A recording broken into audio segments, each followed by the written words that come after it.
Admit it, collective. Maybe, just maybe, you want to dance with somebody. Greetings, guys. Welcome back to my channel. My name is Monette. This is my channel, Evolve with Monette. For those of you that are new here, I'm a professional intuitive empath. So good to share energy with you today. Come on in. Thank you for inviting me in. Let's chat for a bit. Apparently, the angels have something to say. Interested in working with me? All of the information is in the description box below. Check out my website, check with your angels, and then let's go. All right, guys. This came up for me because what we are all working on, we are usually working on collectively to a certain degree. There are themes, if you guys haven't noticed, and we are working through similar parts of our ascension. And this was a challenge for me about allowing just anything back into my energy, because I have been quite hermited, as you guys know, and some of you guys have gone through too.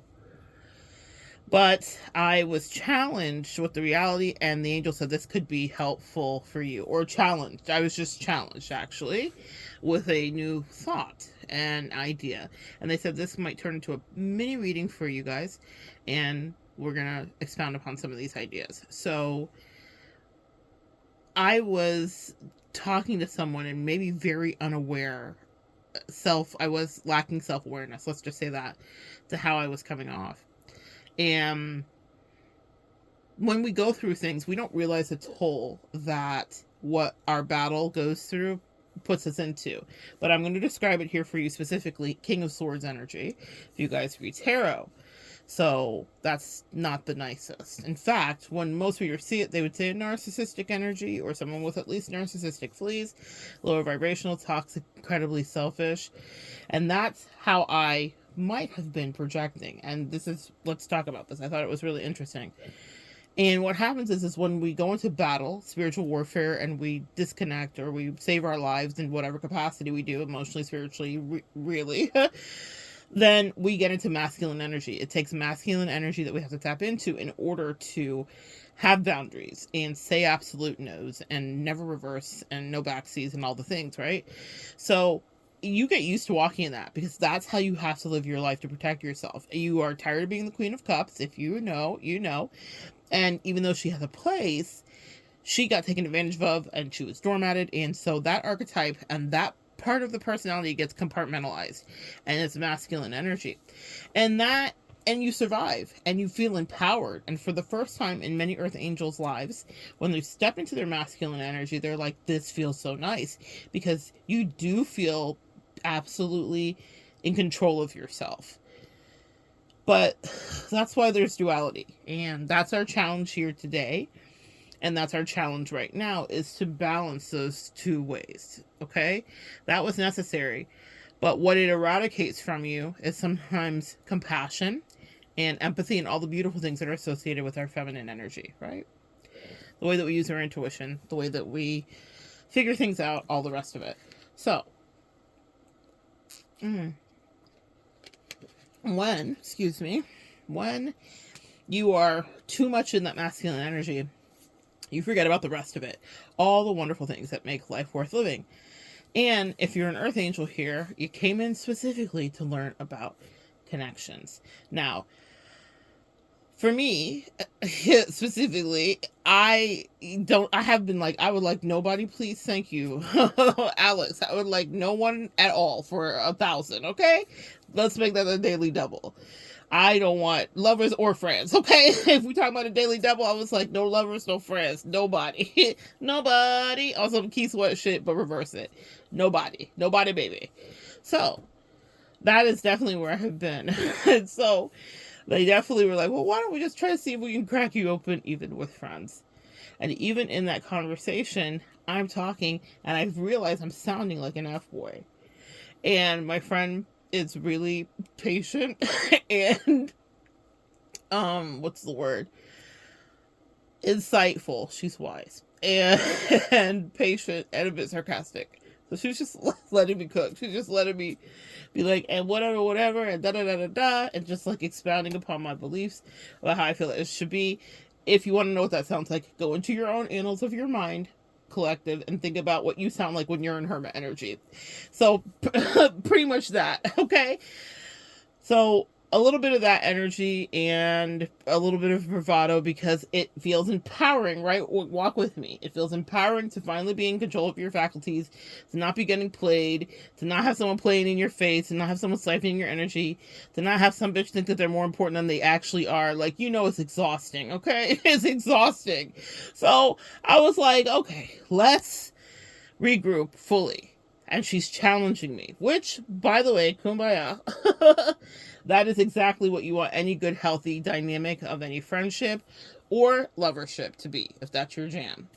You need not maybe your twin or your bestie. You need someone who is able to see your blind spot, maybe see the parts that you can't see, and challenge you to be the best that you can be, instead of just being a bobbleheaded, you know, like, yesy or a yes man. Nobody wants that. I don't, specifically, in my life. In any case, I have done things solo, and that's another thing with the hermit, right? After you do all your battles, you're like, you know, it's hermit for life, right? So definitely FBoy. Earth Angels, I propose to you today that we might have been FBoys energetically. Maybe if it's not about love, but just even about friends, right? Not even if it's not romantically, yeah, in your friend zones. Have you been an asshole? Have you pushed everybody away? Do you feel good about it? Because sometimes you can feel great about it, and there's a season for that. All I'm talking about is the next part after that, okay? So if you're not there yet, it's okay. It's okay. It's a safe space. We're all going to make it, okay? But let's go back to this. So I want my F-boy-ish. She listens to me talk. She listens to me talk. And then she's like, you want to dance with somebody? And listen, why the 80s Whitney just jumped out of me. And I was like, I want to feel like me with somebody. Listen, the way it was a call and response to my deepest part of my soul. Shout out to Whitney. One of the best Leos to ever have Leo'd. Oh my God. To the queen. Anyway. But there is that duality. And if anybody understands that, it would be Whitney. So, don't you drop in. I'm like, don't you drop in angels for a Whitney lesson, because I don't think my heart can handle it. I will cry. I love Whitney so much. Anyway, guys, I want to dance with somebody, and I propose to you all of that to take us here. I propose to you, Earth Angels. I propose to you, my beautiful collective, that you may just want to dance with somebody too. Oh, I can hear you guys now. Oh, what you talk about? Nut, if you but love actually sucks. I get it. I get it. And I'm there. I'm with you. But the thing about it is here in this collective, my job is to bring you even just a tiny bit of the tea that's coming beforehand, right? Meaning the angels give me a little download and a little whisper, or they might make me walk through a thing. And they say, bring this to the collective. Bring. Because you guys may be going through this thing too. So if you're still not ready, that's cool. That's cool. But the reason I say this to you is because I want to examine a harder truth, which is that you may want to dance with somebody too. But the part that is hard about even admitting that is the part where there's any hope in it.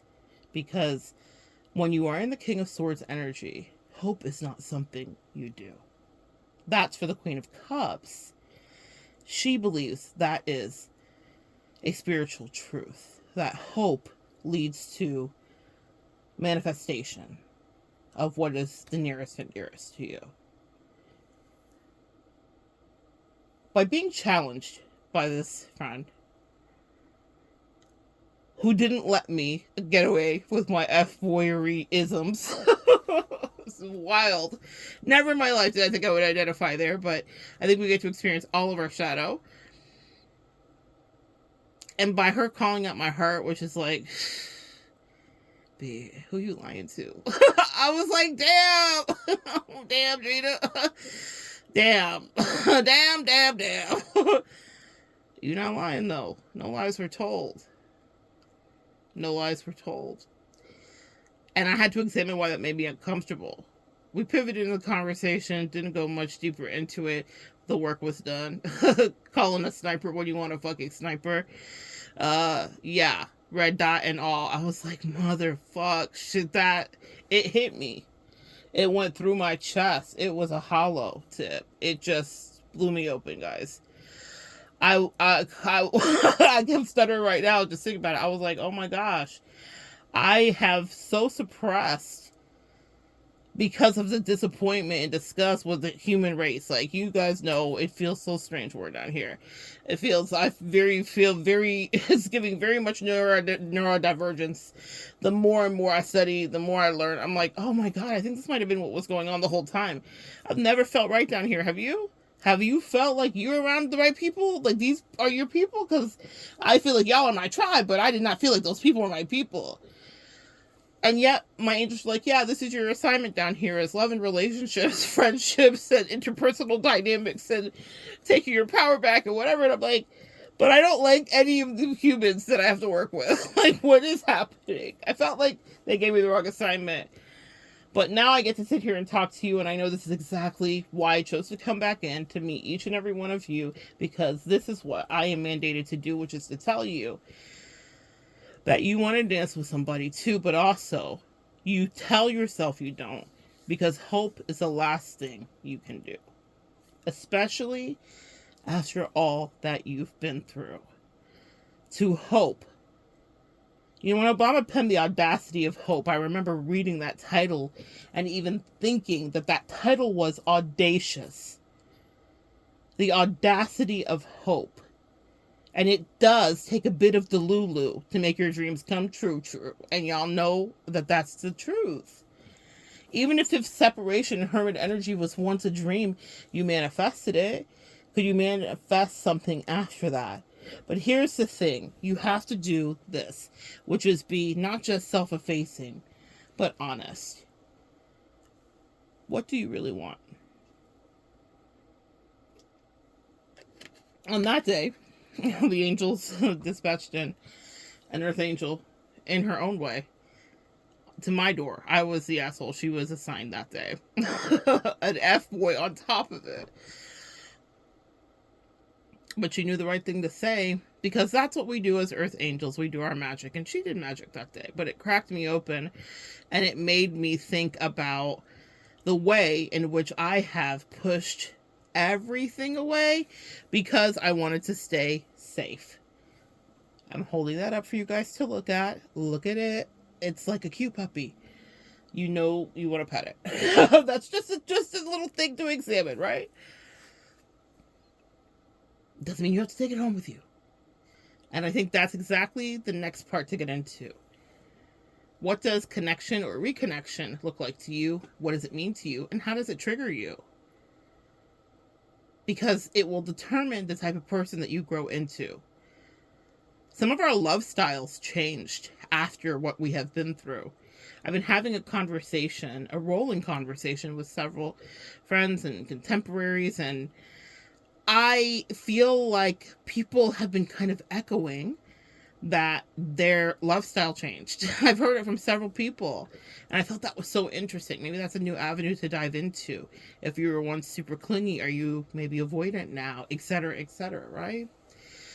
So, or flip it and reverse it. So we have all changed, and so it's now time to find what I heard is the right fit.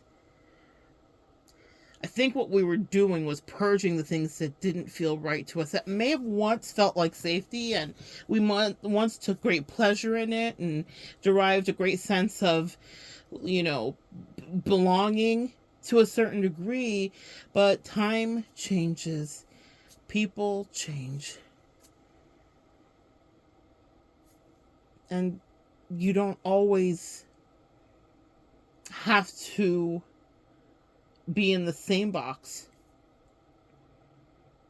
that you began. And that's the whole purpose of our evolution. That's the whole point of us being on this earth school. So what I want for you guys to even consider is that you might want to dance again with somebody, not just with you. And also, The angel said, now crack them out their feelings. That was my mama kumbaya. That was my big hug. Because here's Metatron coming in. Things will change. And how about this? He said, tell them this. He said, say this, sis. He said they will dance again. And will. And what? Fight me. That's what he said. He's so sick of y'all. He's so sick of us. He's sick of all of us. Okay? Y'all. He said, I'm sick of you too. I said, okay, I'll tell him. He's sick of everyone, including me, mostly me. All right, y'all. He's sick of us. He said, listen. He said, I heard in God we trust. He said, you guys forget about all the rest of us outside of here that are watching you, like Netflix. You guys forget that this is a real thing happening and that you have to be repartnered again in order to bring in whatever is your destiny or your fate or the real up level or the promise that was made, the whisper in your heart. Let's say you're in your dark night of the soul and you cried. You cried so much because you wanted a certain kind of love and you thought, did I imagine this? Like, why do I even think this is possible? This is stupid, right? So let me just release it. And you buried that. You buried that little kernel of love that you had in the idea of it. And Metatron says, well, okay, well, we're bringing that back. What if that's actually what you get? What if you manifested still correctly, but you were being tested? Now I'm cooking. And that's the angel. They said, let me cook. Thank you, Metatron. I'm letting you cook. He says, y'all are about to be shook. And I love that because Metatron's energy is a sonic boom.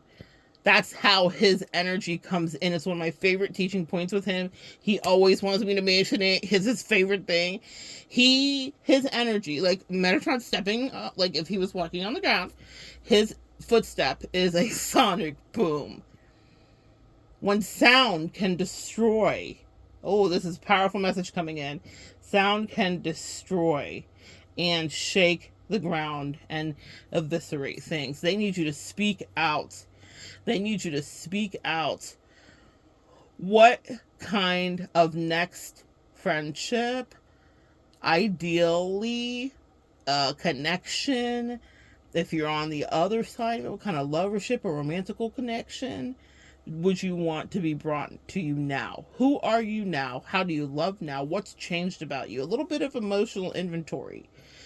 Because you have to take stock of what you have left and what you've no longer got. Because you need to factor that in to what you would have to offer. We're always waiting to see what someone else will bring. And there's that whole conversation about the table. But in this collective, we do the best to make ourselves fully able. And then we trust that Metatron and the rest will bring in their best. That have also done their side of taking care of their mess. Maybe that's a new thing you learned in this journey, in this dark night, and being the FBoy, if you were, or the King of Swords, if you were. Now you know how to manifest right. Now you know how to manifest right. You weren't choosing from a healed place before. You weren't choosing from a what I deserve place before. You weren't choosing from a fully self-love place. There were some things that still had to be broken.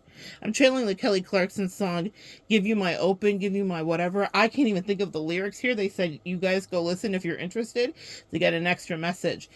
She made the song, I don't know why I know this trivia, but she made the song after she got divorced from Brandon Blackstock. This is germane to your message today, the angel said.